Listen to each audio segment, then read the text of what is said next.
الرئيس المصري يصل إلى عمان على رأس وفد رفيع للمشاركة في أعمال القمة الثلاثية مع العاهل الأردني ورئيس الوزراء العراقي اللذين استبقا وصوله باجتماع ثنائي بحضور ولي العهد الأمير الحسين بن عبد الله.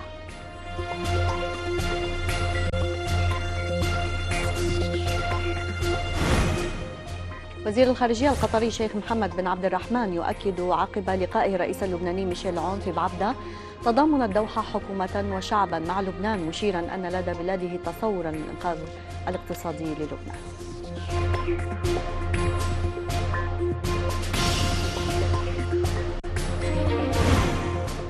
رئيس الوزراء الإثيوبي أبي أحمد يعقد سلسلة اجتماعات في الخرطوم بعد ساعات من وصول وزير الخارجية الأمريكي مايك بومبيو إليها.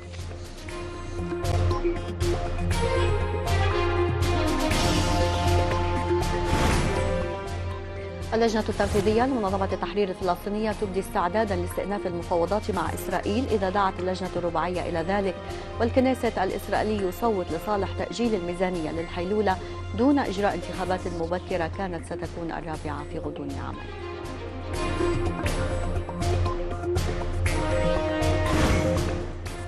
دولة الإمارات العربية تلغي اجتماعا لسفيرتها في الأمم المتحدة مع نظيرها الإسرائيلي احتجاجا على تصريحات رئيس حكومة الاحتلال العلنية ضد صفقة السلاح بين واشنطن وأبو ظبي.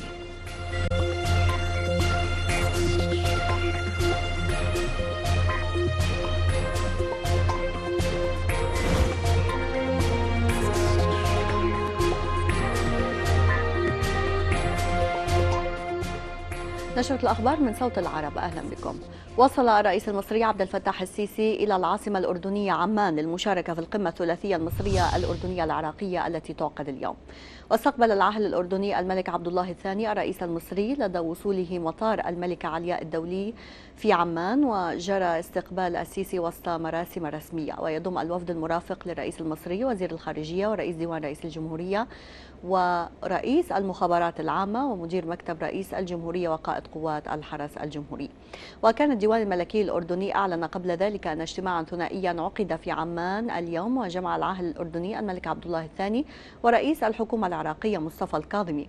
وقال الديوان الهاشمي في بيان صحفي إن الملك عبد الله الثاني والأمير الحسين بن عبد الله ولي العهد استقبلا رئيس الوزراء العراقي مصطفى الكاظمي لدى وصوله مطار الملكة علياء الدولي للمشاركة في القمة الثلاثية. وأضاف أن عبد الله الثاني عقد بحضور الأمير الحسين بن عبد الله لقاء مع الكاظمي قبيل انعقاد القمة الثلاثية، وأن الاجتماع تطرق إلى العلاقات الثنائية وتطورات أوضاع المنطقة والوضع العربي بشكل عام.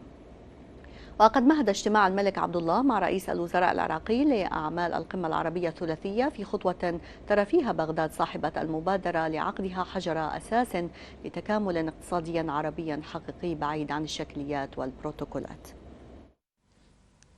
هذه القمة الثلاثية مهمة وهي رقم 3 أيضا. الأردن والعراق ومصر بحاجة إلى تكوين كتلة اقتصادية وازنة عدد سكانها تقريبا 150 مليون إنسان. كل طرف يحتاج إلى الآخر في إعادة وبرمجة ما يريده على المدى القريب والاستراتيجي على الصعيد الاقتصادي. الآن نتحدث عن كتلة اقتصادية، ولكن من الممكن أن تتحول هذه الكتلة الاقتصادية إلى كتلة سياسية. إذا تحولت كذلك مع الوقت سوف يكون لها الأثر الكبير في منطقة مضطربة، في منطقة زادت فيها المحاور والتكتلات، وأصبحت هذه الدول الثلاثة ربما تدفع ثمن غيابها الحقيقي عن هذه المحاور وتحالفات محاور أخرى مع دول أخرى. بالتالي أنا باعتقادي لمصلحة العراق وكل من الدول الثلاثة سوف تكون لهذه القمة نتائج إيجابية حتى لمجرد الاجتماع. أكد وزير الخارجية القطري الشيخ محمد بن عبد الرحمن تضامن بلاده حكومة وشعبا مع لبنان، مشددا أن موقف قطر ثابت تجاه الشعب اللبناني. وقال وزير الخارجية القطري بعد لقاء الرئيس اللبناني ميشيل عون في بعبدة أن بلاده لديها تصور للإنقاذ الاقتصادي للبنان، لكن هناك حاجة للاستقرار السياسي داعيا الأطراف السياسية لوضع مصلحة الشعب اللبناني فوق كل الاعتبارات. وأوضح أنه كان هناك مباحثات في كيفية دعم لبنان للخروج من أزمته الاقتصادية، إلا أن الانفجار عطلها ولكنه يتطلع أن تعود من جديد فور الاستقرار. نؤكد على تضامن دولة قطر حكومة وشعبا مع الشعب اللبناني الشقيق. ما حل في بيروت هزنا من الأعماق، خصوصا إزاء الخسائر البشرية والأرواح وخسائر الأرواح والآثار الإنسانية والاقتصادية التي سببها هذا الانفجار. وكانت أيضا هناك أزمات مختلفة ما قبل هذا الانفجار، وموقف دولة قطر ثابت تجاه التضامن مع الشعب اللبناني الشقيق، ولذلك سعت دولة قطر أن تكون من أول المتواجدين في لبنان لدعم الجهود للخروج من هذه الأزمة بإرسال فرق الإنقاذ والمستشفيات الميدانية والمساعدات التي من الممكن أن تسهم في التخفيف عن الشعب اللبناني الشقيق. توجيهات سمو الأمير واضحة بدراسة المشاريع المتضررة جراء هذا الانفجار. هناك نحن في على وشك الانتهاء من دراسة إعادة إعمار المدارس الحكومية بالشراكة مع اليونيسيف وإعادة تأهيل بعض المستشفيات المتضررة. طبعا هناك أيضا كانت هناك خطة من دولة قطر ما قبل هذا الحدث وقبل هذا الانفجار للنظر في إمكانية مساعدة أشقائنا الشعب اللبناني بتجاوز الأزمة الاقتصادية، ولدينا تصورات سيتم بحثها مع الحكومة اللبنانية. لا شك أن هناك حاجة للاستقرار السياسي والاجتماعي للبنان حتى تدعم مسيرة الإصلاح هذه، ولكن أيضا نتطلع من كافة القوى السياسية والاجتماعية في لبنان أن يجعل مصلحة الشعب اللبناني في صميم هذه الإصلاحات، وأن تكون هذه الإصلاحات نابعة من احتياجات الشعب اللبناني وبعيدا عن أي ضغوط خارجية. إلى ذلك عثرت عناصر الجيش اللبناني بالتعاون مع خبراء من فرنسا على 79 مستوعبا تحتوي مواد خطرة بمرفأ بيروت الذي هزه مؤخرا انفجار ضخم أسفر عن مقتل أكثر من 170 شخصا. ونقلت مديرة مكتب صوت العرب في بيروت جويل مارون عن قيادة الجيش قولها في بيان لها أن الإجراءات الاحترازية وعمليات المسح الشامل التي تقوم بها الفرق المتخصصة التابعة لفوج الهندسة في الجيش بالتعاون مع فريق من الخبراء الفرنسيين في منطقة المرفأ مستمرة ولن تتوقف حتى تنتهي من مهمتها. وأضاف البيان أنه تم الكشف عن 25 مستوعبا تحتوي مادة حمض الهيدريك، كذلك على 54 مستوعبا تحتوي على مواد أخرى قد يشكل تسربها من المستوعبات خطورة، موضحا أنه تمت معالجة تلك المواد بوسائل علمية آمنة وتجري متابعة هذه الأعمال بالتنسيق مع الإدارات المعنية العاملة ضمن المرفأ.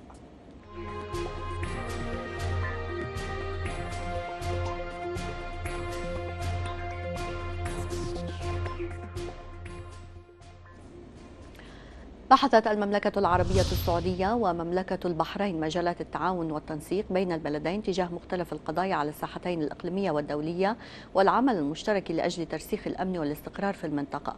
وأشارت وكالة الأنباء السعودية أن ذلك جاء خلال لقاء الأمير فيصل بن فرحان وزير الخارجية السعودي في الرياض مع نظيره البحريني الدكتور عبد اللطيف بن راشد الزياني، مضيفة أنه جرى خلال اللقاء تسليم الدكتور الزياني وشاح الملك عبد العزيز من الدرجة الثانية إنفاذا لأمر العاهل السعودي الملك سلمان بن عبد العزيز وتقديرا للجهود التي بذلها إبان توليه منصب الأمين العام لمجلس التعاون الخليجي.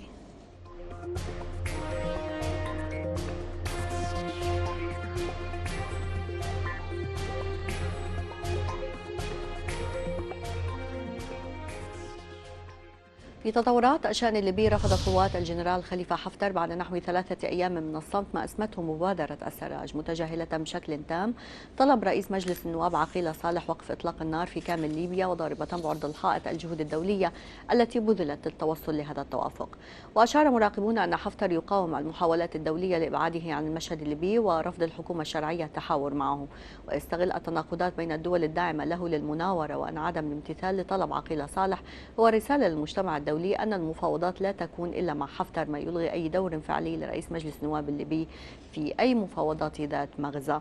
ووفق المراقبين فإنه ليس من المستبعد أن يكون حفتر قد تلقى ضوءا أخضر أو برتقاليا من أحد حلفائه الدوليين لرفض المبادرة الأمريكية لوقف إطلاق النار وفتح النفط وجعل سرت والجفرة منزوعتي السلاح وإخراج المرتزقة الأجانب من البلاد.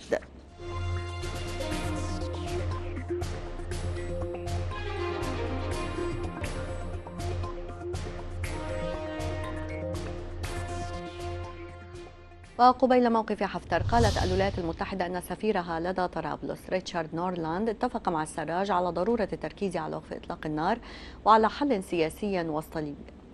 وأفادت السفارة الأمريكية في ليبيا بأن نورلاند ناقش مع شخصيات ومسؤولين سياسيين ليبيين تقييم التقدم المحرز فيما يتعلق بتفعيل البيانات الصادرة يوم الجمعة الماضية بشأن وقف إطلاق النار واستئناف إنتاج النفط في ليبيا. وذكرت السفارة أن نورلاند اتفق مع السراج أيضا على ضرورة أن تركز لجنة ال5+5 التي تستضيفها بعثة الأمم المتحدة للدعم في ليبيا فورا على طرق وقف إطلاق النار وكيفية التوصل لحل فعال لنزع السلاح وسط ليبيا من شأنه أن يبدأ عملية خفض التصعيد وخروج جميع القوات الأجنبية والمرتزقة من ليبيا.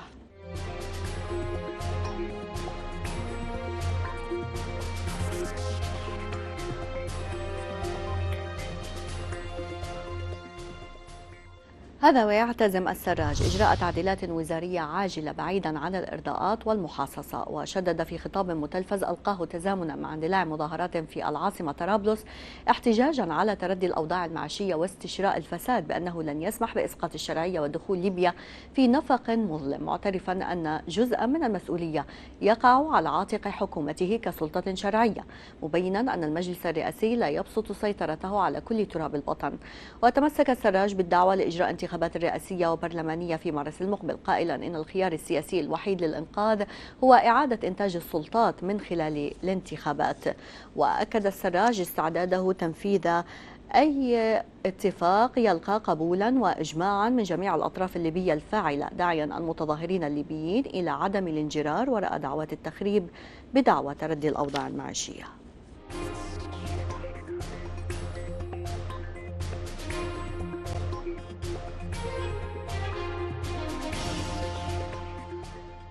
وصل وزير الخارجية الأمريكي مايك بومبيو اليوم إلى الخرطوم قادما من إسرائيل، وهي الزيارة الأولى منذ 15 عاما لوزير خارجية أمريكي إلى السودان، وأيضا هي الأولى لمسؤول أمريكي كبير منذ عزل الرئيس السابق عمر البشير.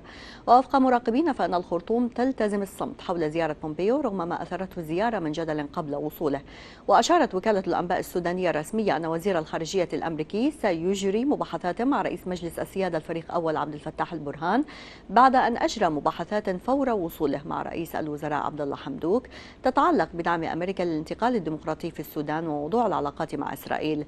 ومن جهته قال تحالف قوى إعلان الحرية والتغيير أحد مكونات التحالف الحاكم في السودان إن التطبيع مع إسرائيل ليس من قضايا حكومة الفترة الانتقالية.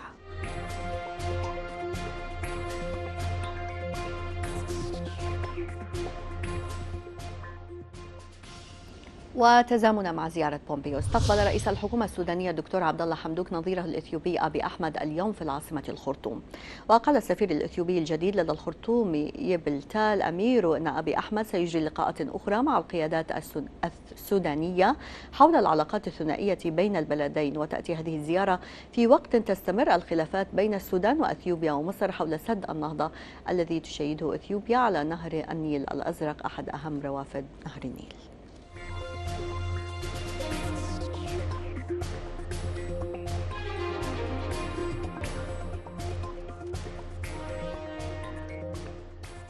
في القاهرة حذر رئيس مجلس النواب المصري علي عبد العال أن هناك أياد خفية تسعى لإسقاط البرلمان، مؤكدا سقوط مراهنات البعض على عدم استكمال المجلس مدته، وأنه سوف يتعثر وأنه لن يملأ الفراغ الواقع في ترتيب مؤسسات الدولة. وفيما وجه علي عبد العال الشكر للرئيس عبد الفتاح السيسي لدعمه الكامل للبرلمان، حرص العديد من النواب على توجيه رسائل شكر وتأييد للرئيس المصري على جهده المتواصل لبناء مصر الحديثة. وأنهى رئيس مجلس النواب المصري الجلسة الأخيرة من دور الانعقاد الخامس وفض الدورة البرلمانية التي استغرقت ما يقارب 14 ساعة متواصلة، كما أعلن في نهاية الجلسة عن عقد جلسة عامة لمجلس النواب في الأول من أكتوبر المقبل.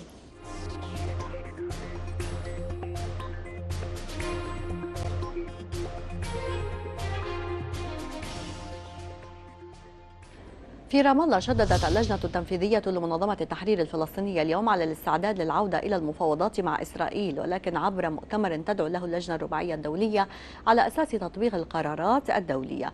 وقال أحمد مجدلاني عضو اللجنة التنفيذية للمنظمة أن القيادة الفلسطينية لن تقبل بالعودة للمفاوضات مع الجانب الإسرائيلي في ظل استمرار التهديد بخطة الضم وصفقة القرن، مضيفا أن العودة للمفاوضات لها متطلبات تتمثل في إلغاء مخطط الضم بشكل نهائي وإلغاء صفقة القرن الأمريكية. وأشار المسؤول الفلسطيني الكبير أن روسيا تجري اتصالات مع باقي أطراف الرباعية الدولية لعقد اجتماع لبحث عودة المفاوضات بين الجانبين الفلسطيني والإسرائيلي عقب إعلان الأخير تجميد عملية الضم.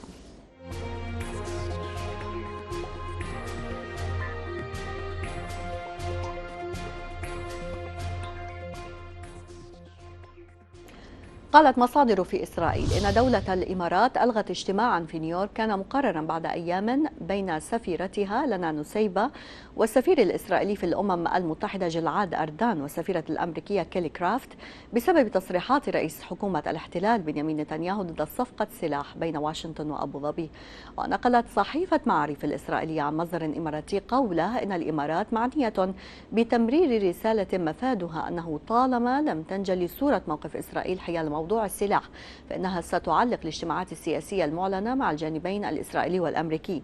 كما نقل موقع والا العبرية عن برايان هوك المبعوث الأمريكي المرافق لوزير الخارجية مايك بومبيو قوله إن إدارة ترامب تتثبت من أن صفقة السلاح مع الإمارات ملتزمة بمعيارين لصيانة التفوق النوعي الإسرائيلي في الشرق الأوسط، وفي الوقت نفسه تطوير القدرات العسكرية للإمارات كي تدافع عن نفسها مقابل أي خطر.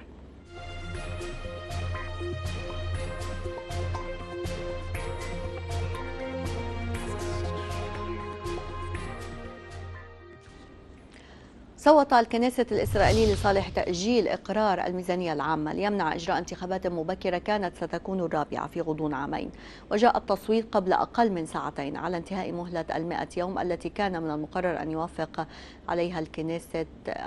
فيها الكنيسة على الميزانية. وكان حزب الليكود بزعامة رئيس الوزراء بنيامين نتنياهو وحزب أزرق أبيض الذي يزعمه وزير الدفاع بيني غانتس قد تبادل الاتهامات قبل التصويت.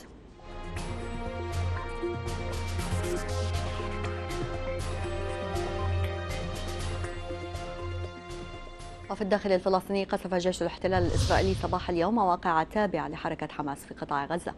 ونقل مدير مكتب صوت العرب في فلسطين نظير الفالح عن مصادر فلسطينية قولها إن الطائرات والمدفعية الإسرائيلية قصفت أرضا خالية وموقع رصد تابع لكتائب عز الدين القسام الذراع المسلح لحركة حماس في مناطق جنوب قطاع غزة.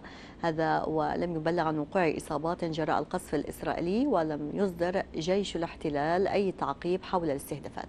كما هدمت قوات الاحتلال مساكن وحظائر مواشي في تجمع وادي السيق البدوي شرق رام الله.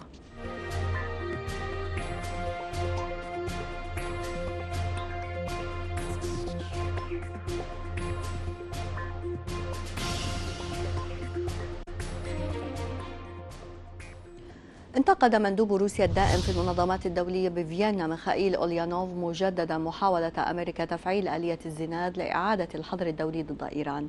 وقال أوليانوف إن محاولات أمريكا يمكنها الإضرار بمجلس الأمن الدولي الذي يشمل مجال الحظر أيضا، مشيرا أن واشنطن بذلت كل مساعيها لدفع إيران لتعليق بعض التزاماتها الواردة ضمن الاتفاق النووي. وكان أوليانوف قد وصف في تصريحات سابقة محاولة أمريكا إعادة الحظر الأممي ضد إيران أنها مغامرة خطيرة جدا، داعيا طهران لإبداء الرد المناسب والمسؤول تجاه ذلك.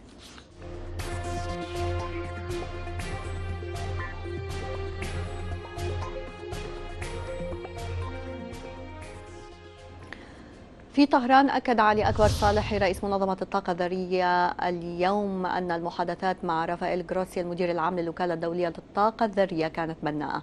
ونقلت وكالة الأنباء الإيرانية عن صالحي بعد لقائه جروسي الذي جاء إلى إيران لطلب السماح للمفتشين بدخول موقعين ذريين سابقين تدور الشبهات حولهما أنه جرى الاتفاق على أن تطلع الوكالة بمسؤولياتها المستقلة والمهنية.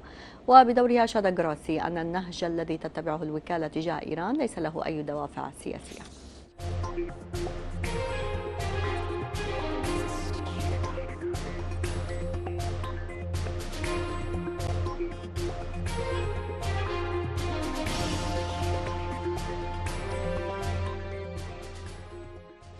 وصف المتحدث باسم الرئاسة التركية إبراهيم كالن طلب واشنطن من أنقرة التخلي عن أنظمة الدفاع الجوي الروسية S-400 كشرط لتعزيز علاقاتها مع تركيا، وصفه بالأمر الخاطئ.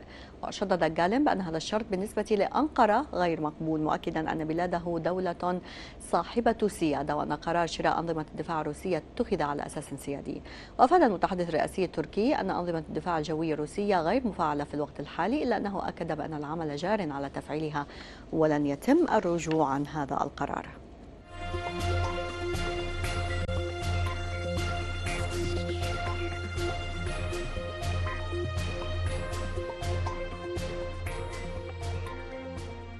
تعتزم اليونان تنظيم مناورات حربية خلال الأيام الثلاثة المقبلة بدءا من اليوم شرقي البحر المتوسط، الأمر الذي أثار غضب الرئيس التركي رجب طيب أردوغان.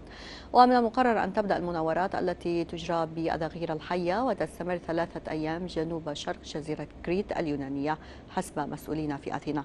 وأشار المراقبون أن ذلك يعني بأن المناورات ستتم في المنطقة التي تنقب فيها تركيا عن النفط والغاز. وتقول قبرص واليونان إن أنقرة تتعدى على سيادتيهما بهذه الأعمال التي تتم في سواحل تابعة لهما.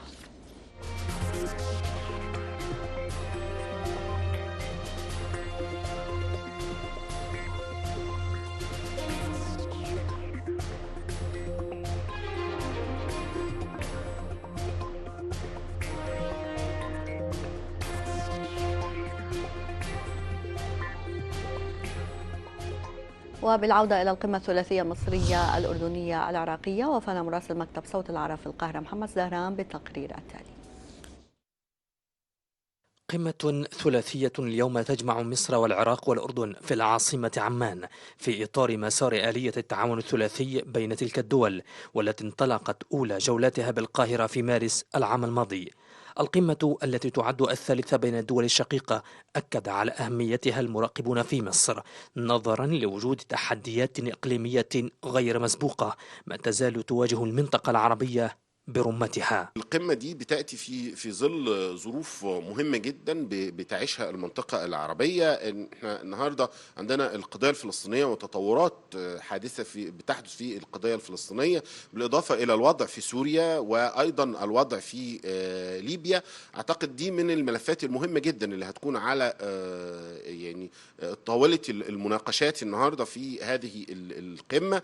القمة أيضا بتستهدف التعاون والتكامل الاقتصادي ما بين الدول الثلاث، واعتقد انه ده بدا واضح بشكل كبير جدا سواء في مجال الطاقه او في مجال التعاون الثنائي ما بين الدول الثلاث. هذه القمه ايضا ستناقش ملف مهم جدا وهو ملف مكافحه الارهاب، وده بياتي على راس اولويات القمه. وفي خضم القمة الثلاثية هذه أكد المراقبون على أهمية وجود تنسيق عربي شامل لتعزيز الأمن القومي العربي ومواجهة التحدي الأكبر الذي بات يهدد مصير دول المنطقة وهو الإرهاب. مكافحة الإرهاب في الأساس بيعتمد على ضرورة أن يكون هناك تنسيق خصوصا على المستوى الأمني والمعلوماتي، لأن أقوى شيء في هذا الملف هو توافر المعلومات. كلما كان هناك توافر للمعلومات كانت الدولة أكثر قدرة على مكافحة الإرهاب. وأعتقد أنه الدول العربية من مصلحتها أن يكون هناك تعاون في هذا المجال، سواء على مستوى التعاون المعلوماتي أو الدعم اللوجستي أو نقل الخبرات، لأن النهاردة أيضا مكافحة الإرهاب بتحتاج إلى نقل خبرات خصوصا مع الدول اللي استطاعت أن هي تحقق تجاربها نجاح كبير فيها زي الدولة المصرية. ويأتي تحرك مصر في هذا المسار انطلاقا من حرصها كركيزة الاستقرار في المنطقة العربية على الحفاظ على الأمن القومي العربي وتعزيز التنسيق المشترك في المواقف مع بغداد وعمان، مما يسهم في صياغة رؤية عربية واحدة تجاه أزمات المنطقة والمتغيرات التي تشهدها الساحة الإقليمية. القمة المصرية العراقية الأردنية تأتي للتأكيد على أهمية وجود تعاون عربي لمواجهة التحديات الغير مسبوقة التي ما زالت تواجه دول المنطقة برمتها. فالتعاون العربي أصبح من الأهمية بضرورة في هذا التوقيت حفاظا على أمن وسلامة دول المنطقة بأكملها. القاهرة محمد زهران، صوت العرب. والآن إلى النشرة الاقتصادية مع ربا. أهلا بك. مساء الخير داليا، وأهلا بكم مشاهدينا إلى نشرة اقتصادية جديدة. نبدأها كالعادة بأهم العناوين. البحرين ترفع سقف الدين إلى 39 مليار و790 مليون دولار لتمويل الإنفاق العام بسبب انخفاض أسعار النفط وأزمة كورونا.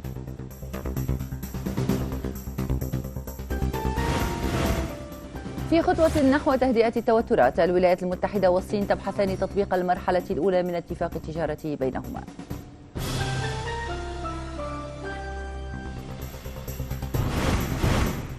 تباين أسعار النفط خلال تداولات اليوم بفعل خفض الإنتاج، وخام برنت يسجل 45 دولارا و27 سنتا للبرميل.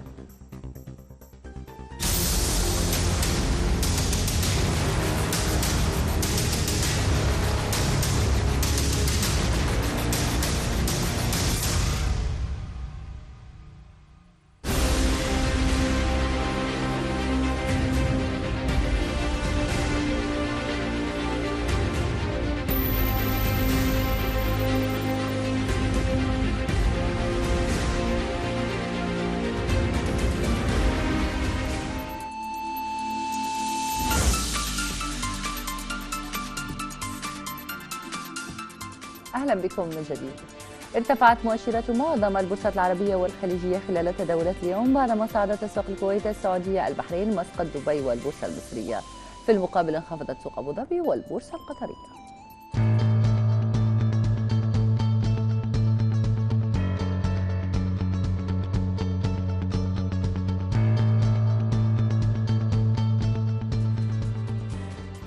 رفعت البحرين سقف الدين العام إلى 15 مليار دينار، أي ما يعادل 39 مليار و790 مليون دولار من 13 مليار دينار لتمويل الإنفاق العام، وذلك في ظل تقلص إيرادات الدولة بسبب انخفاض أسعار النفط وأزمة فيروس كورونا. وقال مجلس الوزراء البحريني إن قرار رفع سقف الدين يستهدف أيضا سداد نفقات أخرى وتغطية أقساط الدين للسنوات المالية من العام الجاري وحتى عام 2022.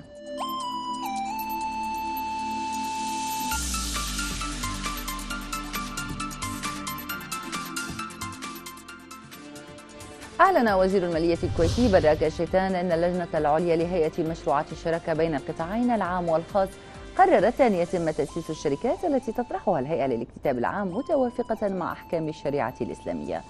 وأوضح الشيتان أن ما تقوم به اللجنة من قرارات وتعديلات على قوانينها يهدف إلى تعزيز وتفعيل دورها لتحقيق أهدافها المرجوة والمتمثلة بعدم تعطل طرح المشاريع الحيوية بغية تنشيط القطاع الاقتصادي في الدولة والتسريع من وتيرة تنفيذها وإنجازها.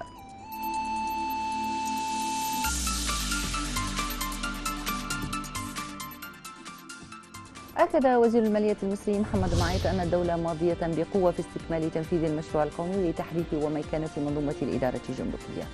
وأضاف معيط أن ذلك يسهم في تبسيط الإجراءات وخفض تكلفة السلع وتقليص زمن الإفراج الجمركي من خلال التوظيف الأمثل للتكنولوجيا الحديثة وتوطين التجارب الدولية المتميزة في تطبيق منظومة النافذة الواحدة والانتقال التدريجي من بيئة العمل الورقية إلى الرقمية على النحو الذي يساعد في تحسين تصنيف مصر في 3 مؤشرات دولية مهمة.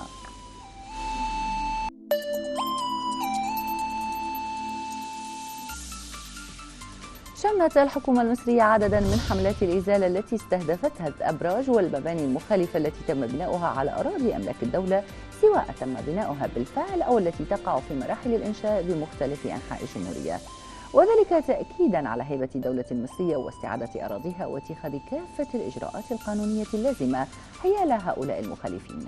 الزميلة إيناس حمدي وفتنا بالتقرير التالي، نتابع. لا شك أن مخالفات البناء من الأزمات القوية التي تمر بها الدولة والتي تبحث دائما عن حل جذري لإنهاء هذه التعديلات على أراضي الدولة من ناحية ومخالفات البناء من ناحية أخرى. وعليه فقد افتتحت هالة السعيد وزيرة التخطيط والتنمية الاقتصادية المركز القومي للبنية التحتية للمعلومات المكانية. قانون التصالح اللي أقامت به الدولة ده في منتهى الجمال، لأن هو في النهاية لصالح المواطن ولصالح الدولة. وكون الدولة تنشئ هيئة خاصة أو لجان متخصصة لرصد الأراضي المخالفة ولرصد البناء المخالف، ده طبعا في النهاية بينم على أن ما فيش ظلم ولا ضرر ولا ضرار بالنسبة للمواطن. جهود دي جهود ممتازة جدا من قبل الدولة، إنها يعني قانون التصالح ده شيء ممتاز مش وحش.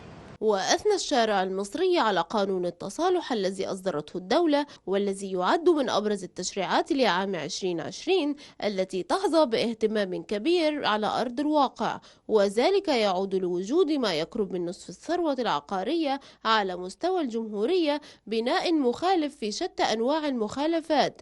ومن ثم جاء التشريع ليقضي على هذه الظاهرة، حيث سيتم تطبيقه لفترة زمنية محدودة. أصدر الرئيس السيسي القرار ده ان يعني قانون التصالح ده، وفعلا ده يعني اضافه لموارد الدوله. ليه؟ لان الناس دي بنت وكسبت والدوله ما خدتش حقها، وبالتالي هي بنت مخالفه. يعني حضرتك لا تتخيلي ان في شارع لا يتجاوز من 3 ل 4 متر واخد كده انت بتشوف ناطحات سحاب.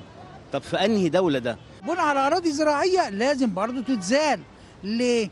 لان لما بيبني على ارض زراعيه يبقى بيحرمني من القمح، يحرمني من الذره، يحرمني من الزراعات، يكلف الدوله ان احنا نستورد هذه الاكلات او الحبوب دي من الخارج بالعمله الصعبه.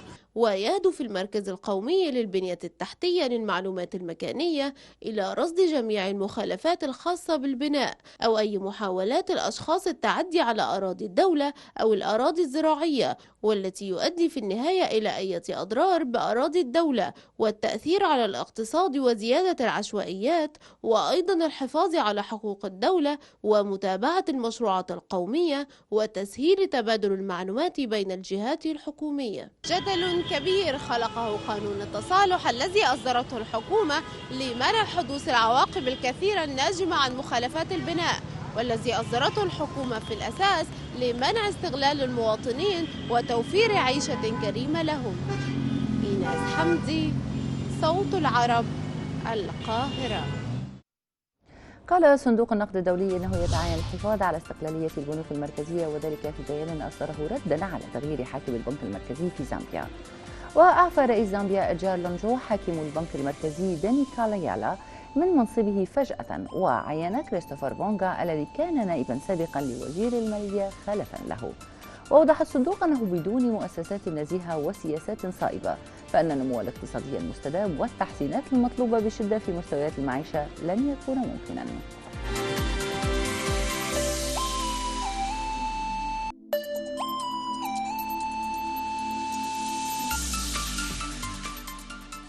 بحث الممثل التجاري الامريكي روبرت لايتهايزر ووزير الخزانه الامريكي ستيفن مونيشن في اتصال مع نائب رئيس الوزراء الصيني لي يوهو تطبيق المرحله الاولى من اتفاق التجاره بين واشنطن وبكين.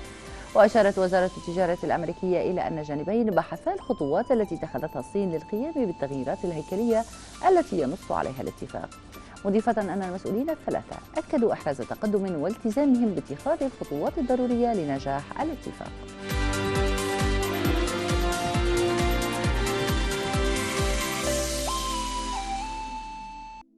أعلن الرئيس الأمريكي دونالد ترامب عن تقديم $1 مليار إضافية لبرنامج الغذاء للأسر الأمريكية التي تعاني صعوبات ناتجة عن أزمة جائحة تفشي فيروس كورونا المستجد.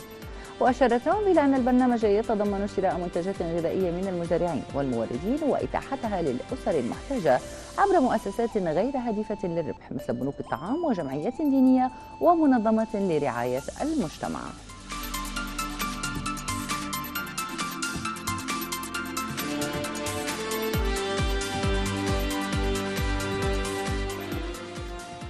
تباينت أسعار النفط خلال تداولات اليوم، فيما يدرس متعاملون تأثير توقف جزء كبير من الإنتاج على ساحل الولايات المتحدة على خليج المكسيك بسبب الإعصارين المداريين ماركو ولورا، مقابل ارتفاع حالات الإصابة بكورونا في آسيا وأوروبا. وارتفع خام برنت 14 سنتا أو ما يعادل 13% ليسجل $95.27 سنتا للبرميل، في حين هبط خام غرب تكساس الوسيط 4 سنتات أو ما يوازي 10% ليسجل $42.58 سنتا للبرميل.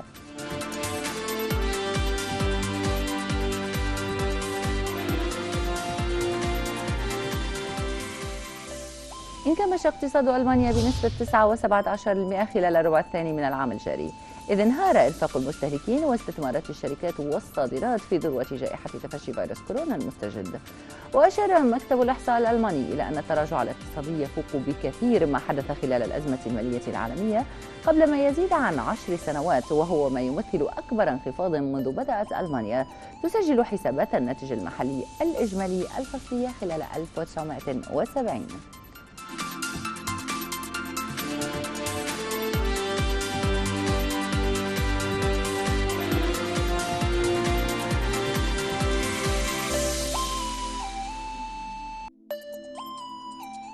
والآن مع بيان بأسعار العملات والمعادن الثمينة والنفط.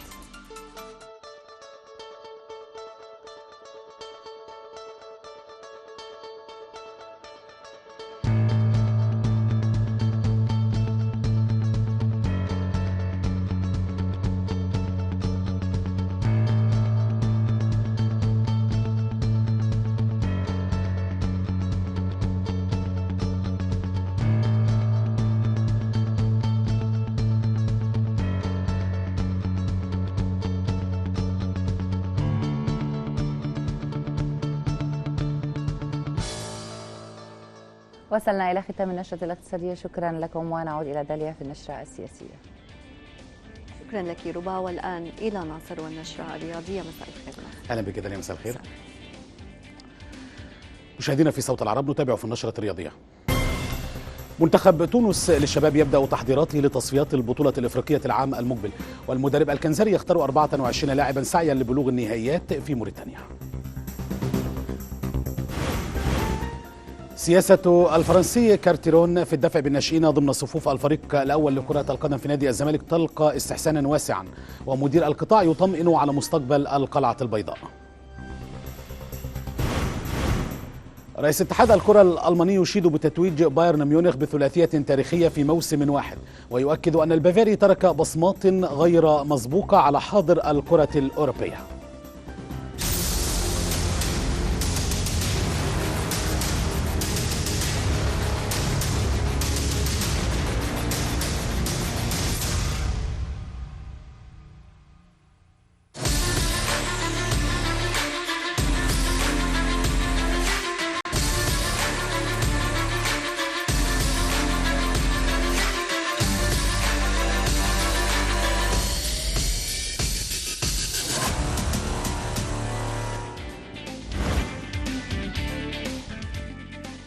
أهلا بكم.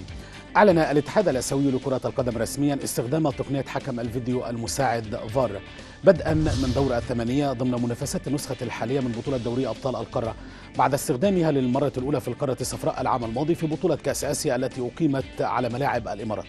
ومن المقرر أن يتم استئناف بطولة دوري الأبطال المتوقفة منذ مارس الماضي بسبب تفشي جائحة كوفيد-19 تحديدا في منطقة غرب القارة، باستضافة قطر بطولة مجمعة في 14 من سبتمبر المقبل، قبل استضافة ماليزيا مباريات شرق القارة بداية من 6 من أكتوبر التالي.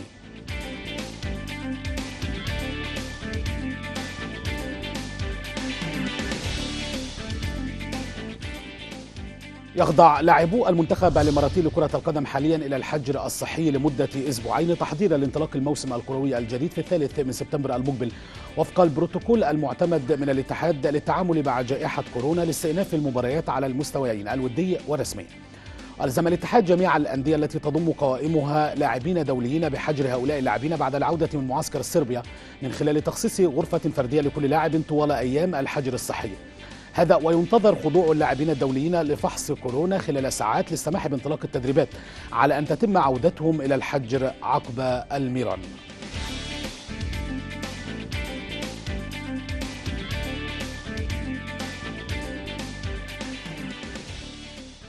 زار رئيس الاتحاد اللبناني لكرة القدم هاشم حيدر اللاعب محمد عطوي في أحد مستشفيات العاصمة للاطمئنان على الأخير بعد إصابته برصاصة مجهولة المصدر في الرأس يوم الجمعة الماضي في منطقة الكوالا.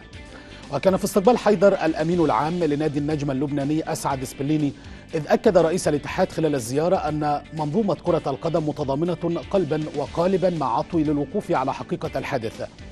ويركض اللاعب اللبناني في حالة حرجة داخل المستشفى رغم إيقاف نزيف الرأس من دون النجاح في انتزاع الرصاصة حتى الآن.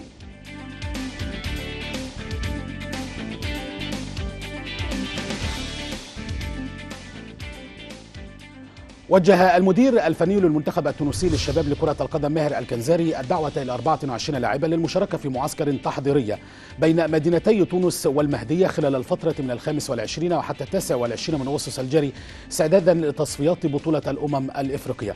ويسعى الكنزاري من خلال هذا المعسكر للوقوف على مدى جهوزية اللاعبين وتجربة العناصر الجديدة، علما بأن نادي نسور قرطاج سيخوض خلال المعسكر مباراة ودية أمام نادي مستقبل الرجيش. ويتواجد شباب تونس في مجموعة تضم مصر والجزائر وليبيا والمغرب ضمن التصفيات المؤهلة إلى البطولة المقررة العام المقبل في موريتانيا.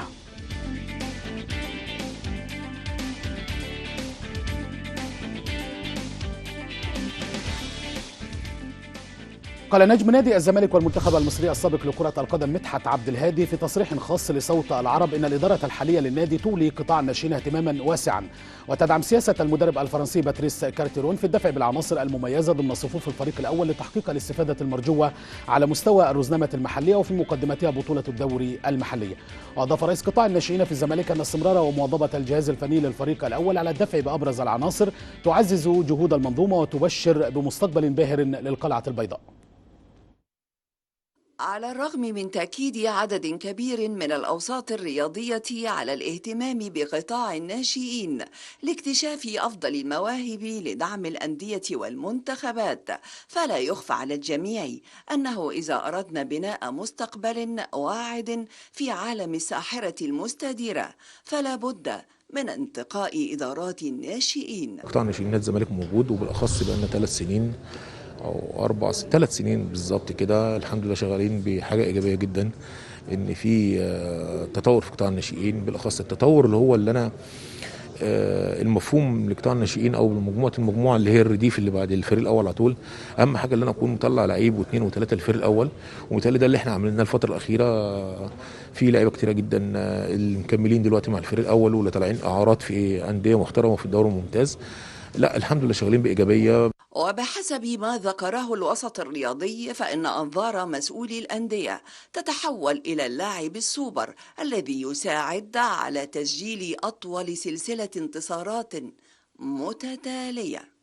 لا هو مش موضوع بيبقى محتاج اللعيب الجاهز، هو التطور من الأول بترجع للمدير الفني، بيبقى جاي على المجموعة اللي موجودة بالنسبة له، بيلجأ لقطاع الناشئين، بيشوف لعيبه تنضم معاه، بعد كده بيبدا لو كمل بيبدا يطور من نفسه. اذا كان لو محتاج لعيب من الدوري الممتاز زي ما بيحصل في جميع الدوريات، اذا كانت في الوقت الانتقالي او في بدايه الموسم، انا شايف لا احنا عندنا الحمد لله يعني اللجوء للموضوع اللعيبه، هي بتبقى موضوع لعيبه محترفه بالاخص اللي احنا شغالين كويس. لا شك أن قطاعات الناشئين بالأندية المصرية في احتياج شديد إلى الدعم المالي من أجل الاحتكاك بالمدارس المختلفة سواء أوروبية أو آسيوية أو إفريقية، والابتعاد عن المجاملات ونقل الثقافات الإيجابية حيث تتشكل شخصية اللاعب في المرحلة الأولى من عمره.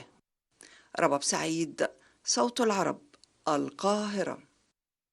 أشاد رئيس الاتحاد الألماني لكرة القدم فريتز كيلر بما قدمه نادي بايرن ميونخ هذا الموسم، خصوصا بعد تتويجه بلقب دوري أبطال أوروبا بتغلبه على نادي باريس سان جيرمان الفرنسي في المباراة النهائية التي أقيمت على ملعب النور في العاصمة البرتغالية. وأثنى كيلر على تتويج البافاري بثلاثية الدوري والكأس المحليين ودوري الأبطال للمرة الثانية في تاريخه، إذ سبق له الفوز بها للمرة الأولى قبل 7 أعوام، مضيفا أن الفريق الألماني لم يترك بصمة من خلال اللاعب المميز فقط، لكنه كان قويا ويقظا أيضا وترك بصمة أخرى على حاضر الكرة الأوروبية.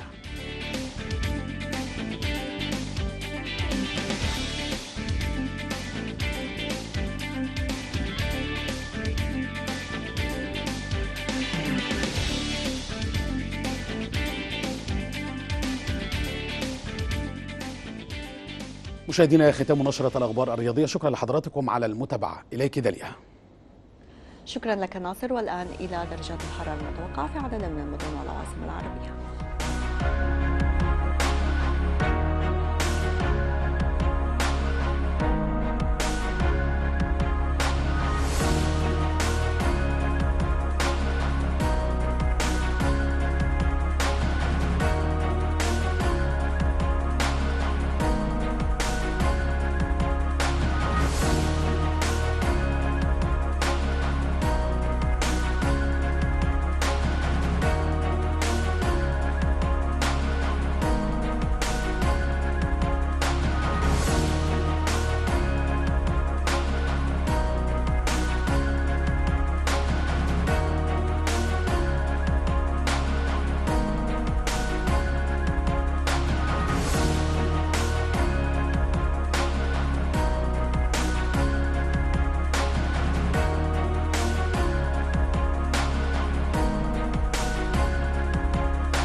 بأبرز العناوين. الرئيس المصري يصل إلى عمان على رأس وفد رفيع للمشاركة في أعمال القمة الثلاثية مع العهد الأردني ورئيس الوزراء العراقي اللذين استبقا وصولهم اجتماع ثنائي بحضور ولي العهد الأردني الأمير الحسين بن عبد الله.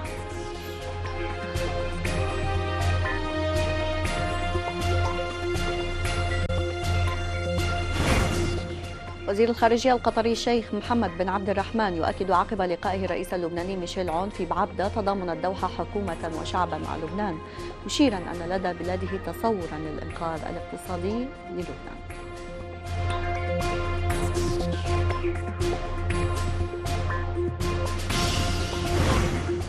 رئيس الوزراء الإثيوبي أبي أحمد يعقد سلسلة اجتماعات في الخرطوم بعد ساعات من وصول وزير الخارجية الأمريكي مايك بومبيو إليه.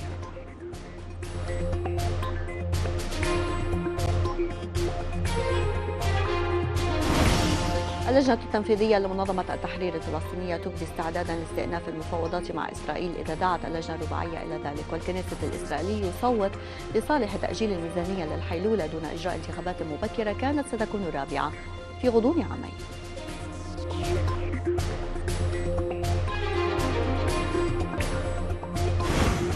دولة الإمارات العربية تلغي اجتماعا لسفيرتها في الأمم المتحدة مع نظيرها الإسرائيلي احتجاجا على تصريحات رئيس حكومة الاحتلال العلنية ضد صفقة السلاح بين واشنطن وأبو ظبي.